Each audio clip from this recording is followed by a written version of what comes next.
Herkese merhaba arkadaşlar. Bu bölümde insanlığa karşı işlenmiş en büyük suçlardan birisi olan Auschwitz-Birkenau Nazi toplama kampına gidiyoruz. Bu gördüğünüz görüntüler ise arkadaşlar, burada yaşanan şeylerin sadece bir fragmanı. Sizlere bu Auschwitz-Birkenau'da neler olduğunu, gizli gizli çektiğim birçok görüntüyle beraber anlatacağım arkadaşlar. Bu görüntüleri çekerken sizlere kendim anlatamadım. Çünkü orada rehber ve görevliler vardı. Sürekli bakıyorlardı. O yüzden arkadaşlar sizi sonradan seslendiriyorum bu videoyu. Bu kampı arkadaşlar 2 bölüm olarak yayınlayacağım. İlk bölümde Auschwitz'teyiz. İkinci bölümde de Birkenau kısmına gideceğiz arkadaşlar kampın. Lütfen bu videoyu bir belgesel gibi sonuna kadar izleyin. Çünkü bu videonun başından itibaren o kadar fazla acı şey görüp o kadar fazla şey öğreneceksiniz ki zaten videoyu izlerken siz de çok şaşıracaksınız. Şimdiden iyi seyirler. Auschwitz-Birkenau bölümü başlasın. Günaydın dostlar. Nasılsınız? İyi misiniz? Bir önceki bölümden de bildiğiniz gibi bir önceki bölümde Schindler'in fabrikasını ziyaret etmiştik. Bugün hem heyecanlıyım çünkü hayatımda en çok görmek istediğim yerlerden birini göreceğim. Hem de biraz böyle bir buruk olacak gibi geliyor bana. Auschwitz toplama kampına gidiyoruz arkadaşlar. Bugüne kadar yapılmış en büyük Nazi toplama kampı. Sayılar 1.4 ila 4 milyon arası insanın orada öldürüldüğünü söylüyor ama 4 milyon bana fazla geliyor. Yani onu 1-2 yıl içinde öldürmek bile kolay değil. 4 milyon insanı bir kampta. Muhtemelen gerçekten 1.4 milyon insan orada öldürüldü. Şimdi geldim, buluşma noktasına geldim. Böyle burada bekliyorum. Birazdan araç gelecek. Turla gidiyorum. Artık rehbersiz girişler yasaklanmış diye duydum. O yüzden her türlü para vermeniz gerekiyor arkadaşlar. Ben yaklaşık olarak 120 zloty falan verdim galiba tura. İnternetten aldım. hellotickets.com'dan aldım. Bayağı bir iyi yorumları, o yüzden oradan aldım. Onun dışında arkadaşlar bileti aldıktan sonra benimle WhatsApp'tan iletişime geçtiler. Böyle göstereyim size. Önce işte bilgileri attı bir gün sonra. Sonra dedi ki buluşma noktası seçer misin? Buluşma noktası seçtim kendime en yakın olanı. Sonra okey, onaylandı. Aklınızda bulunsun yani. WhatsApp'tan iletişime geçiyorlar sizle. En azından benim tur şirketim öyle yaptı. Dedi ki işte şu buluşma noktasında şu 8.40'da ol. Şimdi gideceğiz 8.40'da. Burada olacak umarım araç. Ondan sonra buradan kalkıp gideceğiz arkadaşlar Auschwitz'e. Yine bölümün başından abone olmayı, beğenmeyi, like atmayı unutmayın lütfen. Özellikle reklamları izlerseniz de seyahatlerime destek vermiş oluyorsunuz. O yüzden şimdiden hepinize teşekkür ederim. Arkadaşlarınıza önerebilirsiniz. Katıl butonu var. Oraya basabilirsiniz. Böyle destek olursanız çok sevinirim. Hadi bakalım. Buruk ama heyecanlı bir gün olacak. O yüzden Auschwitz bölümü başlasın. Şimdi arkadaşlar gelip aldılar, buluştuk buluşma noktasında. Sonra bak böyle bir bilet de verdiler bana. İsmime Özgü. Saat 11'de giriş yapacağız anladığım kadarıyla içeriye. Auschwitz-Birkenau. Bak böyle bir otobüste gidiyoruz. Normal ufak bir minibüs yani. Bununla gideceğiz bakalım ya böyle. Hadi bakalım. İçeride birçok yerde fotoğraf çekmek yasakmış ama bakalım kaçak çekebildiğim kadar bir şeyler çekmeye çalışacağım. Evet dostlar, Auschwitz'e geldik. İçeride video çekmek bazı konularda sıkıntı diye duydum ama bir şekilde halledeceğim. Çünkü şu anda kameranın sopasını da çıkarttım. Size böyle gizli gizli göstermek istiyorum. 2 tane odada tamamen fotoğraf çekmek, video çekmek yasakmış. Oralar bayağı katıymış bu konuda. Oraları gösteremeyeceğim ama belki internette fotoğrafları falan varsa onları kesin eklemeye çalışacağım. İşte tur rehberimizle geldik bakalım. Biri sorduğunda içeride ne yapıyorsun diye, video mu çekiyorsun diye. Çünkü video çekmek yasakmış içeride tamamen. Diyeceğim fotoğraf çekiyorum diyeceğim. Halledeceğiz bakalım umarım bu şekilde. Elim falanlara da böyle mikrofonu kapatırsa, çünkü sopasını çıkarmadım gibi GoPro'nun, kusura bakmayın. Neyse bakalım hadi, insanlığın gelebileceği en kötü noktayı gelin beraber görelim. Bu arada arkadaşlar bu Auschwitz Birkenau dönüyor galiba. İkinci kampta bu. Birkenau bunun kardeş kampı galiba arkadaşlar. Burası Krakow'un ve Polonya'nın en çok ziyaretçi çeken müzelerinden birisi. Burası ilk başta yetmediği için buraya kardeş bir kamp daha yapılıyor hemen bunun yanına bitişiğine. O yüzden ikisini de gezeceğiz. Yani sabah 8.40'da beni alıyorlar ve biz 4'te tekrardan Krakow'a dönüyoruz. Çünkü buraya geliş tam 1 saat 20 dakika sürdü yol. Tabi gördüğünüz aracı da zaten derken 1 saat 20 dakika geliş, 1 saat 20 dakika dönüş falan derken toplamda 8 saati buluyor arkadaşlar. 7-8 saati buluyor yolla beraber bu tur. Böyle bir durum var. Hadi bakalım. Her sene neredeyse 2 milyon insanın ziyaret ettiği müzeyi biz de görelim. Bak böyle kulaklık da verdiler. Güvenlikten geçtik arkadaşlar. Bayağı sıkı bir güvenliği var buranın da. Şimdi bekliyoruz bakalım. Bayağı bir içeride video çekeceğim. Onları da size anlatacağım arkadaşlar. İçeride anlatamazsam bile bir şekilde size anlatacağım. Hadi bakalım. Müzeye girdiğimizde bizi ilk olarak beton bir koridor karşılıyor. Bu koridorda arkadaşlar hoparlörlerden sürekli insanların isimleri söyleniyor.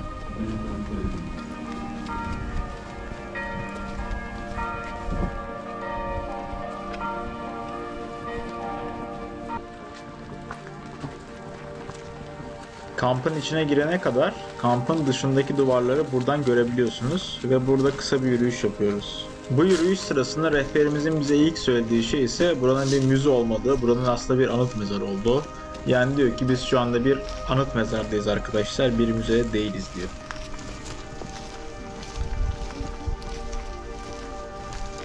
Bu kapıda ise bu kampın en can alıcı yazılarından birini görüyorsunuz arkadaşlar. Bu kapının üzerinde Arbat Maht Frei yazıyor. Yani çalışmaksa özgürleştirir. Bir Yahudi olarak eğer bu kampa giriyorsanız ilk gördüğünüz yazı arkadaşlar çalışmaksa özgürleştirir oluyor. Ve içeride çalışıp özgürleşeceğinizi sanıyorsunuz ironik bir şekilde. Ya da çalıştıktan sonra bir gün serbest kalacağınızı düşünüyorsunuz. Ama tabii ki bunlar hiçbir zaman gerçekleşmiyor.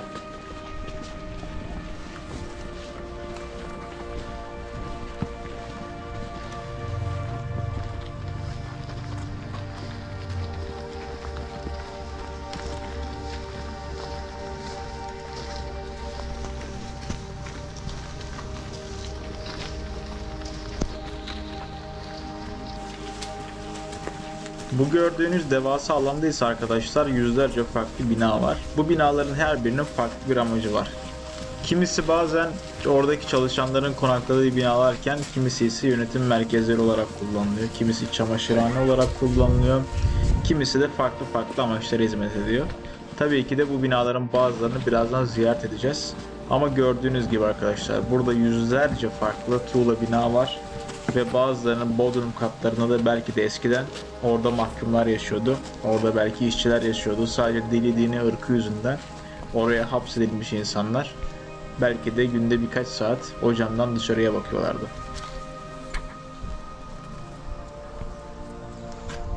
Şu anda ise arkadaşlar ilk binamıza giriyoruz.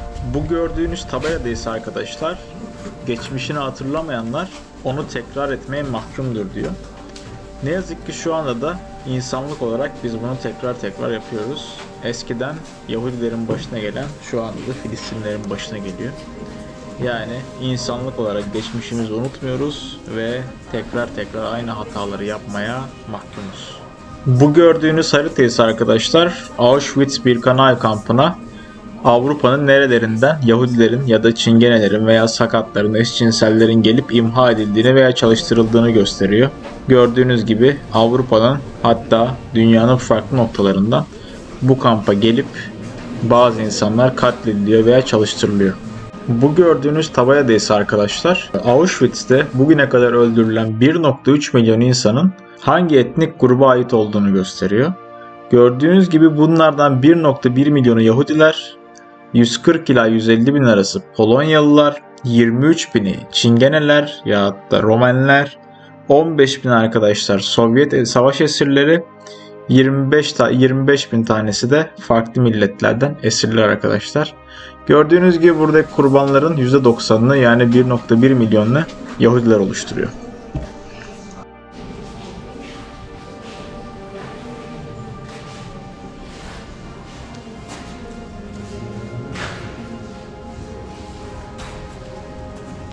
Bu gördüğünüz boş kutular arkadaşlar hidrojen siyanürler. Yani bir sürü insan arkadaşları öldüren ünlü gaz bu gaz. Bunlarda gördüğünüz arkadaşlar kutulardan her birindeki gazla binlerce insanı Naziler öldürebiliyordu. Ve tam arkasından gördüğünüz arkadaşlar o siyah karartılarda gerçek insan saçları. İnsanlar öldürülmeden önce saçları kesiliyordu ve sürekli tonlarca saç arkadaşlar bu kampta kesilerek ortaya çıkıyordu. Bu gördükleriniz ise arkadaşlar öldürülen insanların gözlüklerinin sadece ufak bir kısmı. Gettolardan buraya gelecek insanlar arkadaşlar öldürüleceklerini bilmiyorlardı. Bu yüzden hepsi valizleri ve kişisel eşyalarıyla geliyorlardı. Bu fotoğraflarda gördükleriniz ise öldürülen insanların kişisel eşyaları. Sadece ufacık eşyalar bile neredeyse dağ gibi. O kadar fazla insan öldürülüyor ki burada yüz binlerce farklı eşya bu şekilde yığınlar oluşturuyor arkadaşlar. Size daha önce söylediğim gibi Nazilerin ülkesinde veyahut da işgal ettiği topraklarda sakatlara yer yok arkadaşlar. Bu gördüğünüz eşyalar ise sakat insanların uzuvları. Kimisi takma bacak, kimisi takma kol. Gördüğünüz gibi ne yazık ki bunların sahibi olan insanlar gaz odalarında arkadaşlar öldürülüyorlar.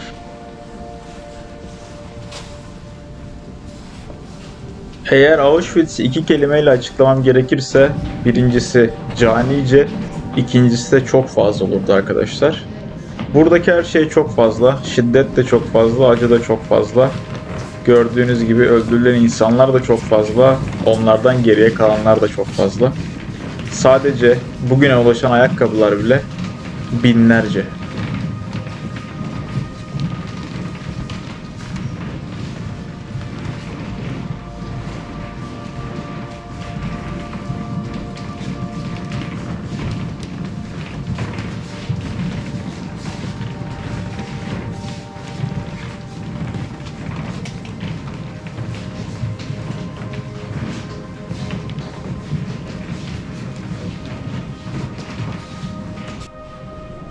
Ziyaretim sırasında beni en çok duygulandıran yerlerden birisi burası olmuştu arkadaşlar.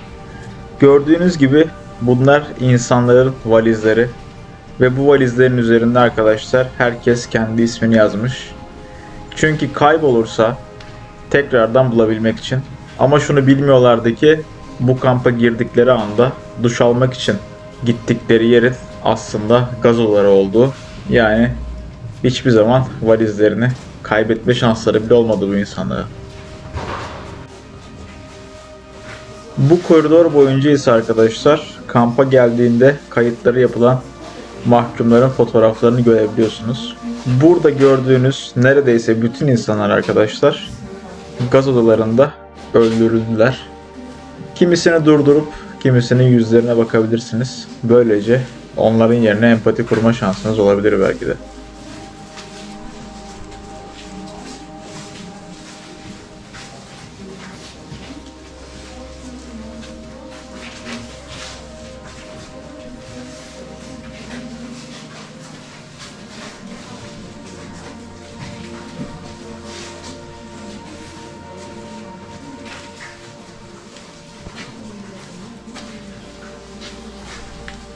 Bazılarınız arkadaşlar çok daha az sayıda olan Almanlara karşı neden bu kadar fazla insanın ayaklanmadığını sorabilir. Çünkü burada ayaklanmak arkadaşlar daha erken ve belki de bazen acılı ölüm anlamına geliyordu. Zaten burada gördüğünüz gibi de arkadaşlar bütün kampın çevresi çok yüksek voltajlı tellerle çevriliydi.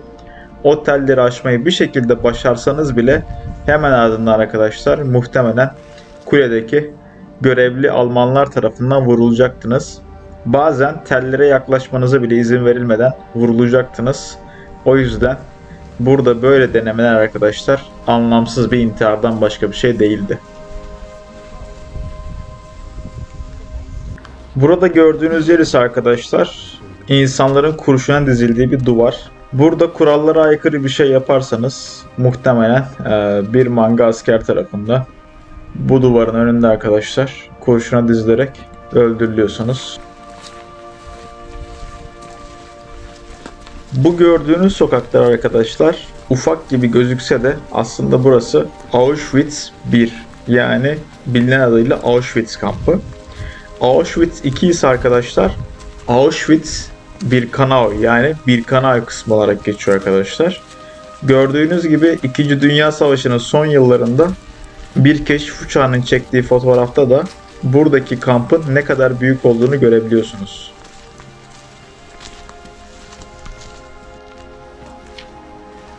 Bu gördüğünüz yerde ise arkadaşlar birazdan fotoğrafta göreceğiniz insanlar asılmış. Muhtemelen arkadaşlar buradaki mahkumlar bir olaya karıştıkları için ibret alem olarak burada infaz edilmişler.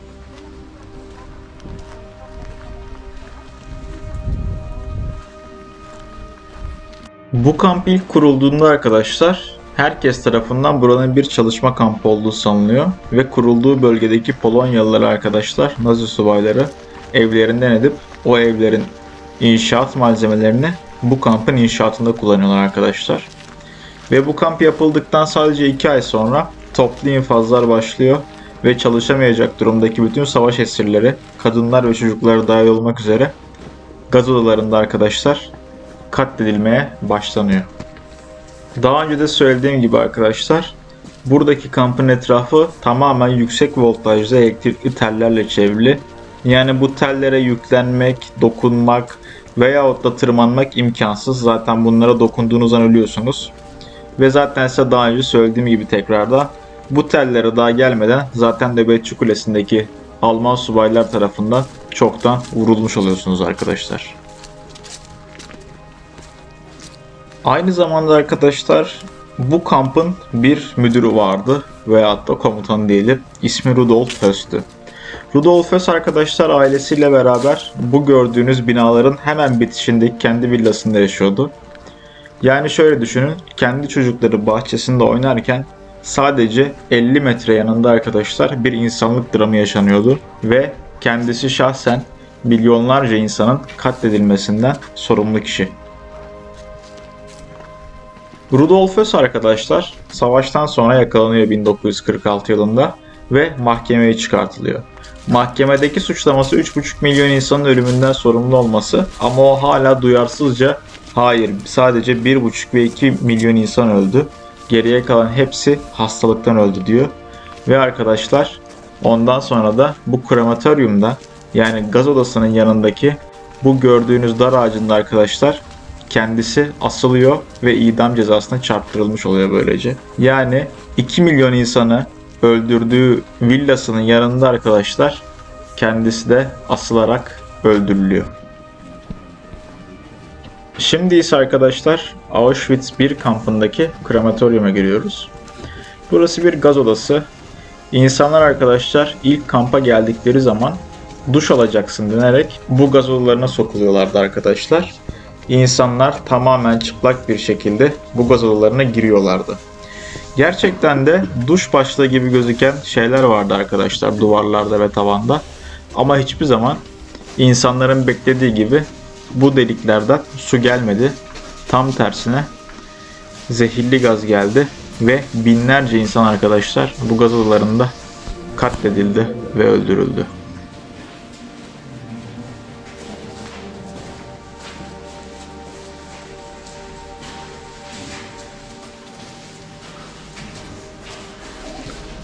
Şu anda yürüdüğümüz beton bölge arkadaşlar gaz odaları.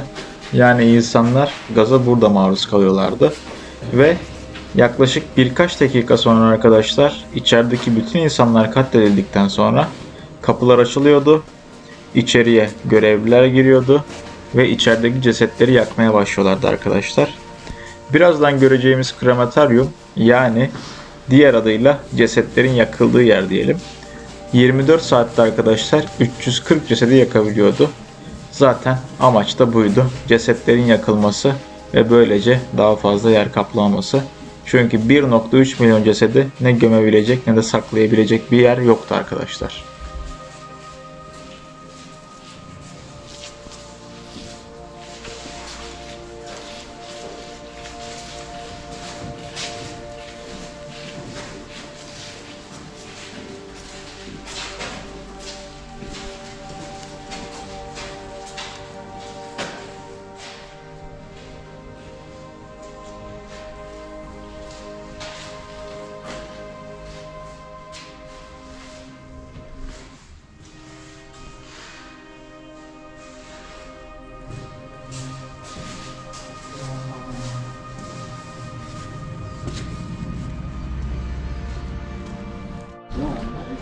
İlk kısım bitti arkadaşlar. Bayağı ağır bir yer ya. Yani insanı üzüyor, çok üzüyor. Neyse şimdi Barkana kampına geçeceğiz. Yani ikinci partiye galiba, öyle anladım. Kulaklıklarla anlatıyorlar her şeyi. Gayet de iyiler yani. Şimdi bir tuvalet molası falan var. Evet arkadaşlar, ilk bölüm burada bitiriyoruz. Hepinize izlediğiniz için teşekkür ederiz. Sizlere bu şekilde dünyadaki en acı yerlerden birini göstermeye çalıştım. Bu video arkadaşlar, dünyada suçsuz yere ölen tüm insanların arasına gelsin. Bir sonraki bölümde arkadaşlar, bu kampın ikinci kısmı olan Birkenau kısmına ya da diğer ismiyle Auschwitz 2'ye gidiyoruz. O bölümü de kaçırmayın derim. Tarih için önemli olan bu yeri arkadaşlar 2 bölüm olarak paylaşacağım. Ve birinci bölüm bitti.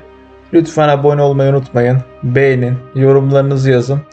Görüşmek üzere. Hepinize tekrardan teşekkürler. Kendinize iyi bakın dostlar.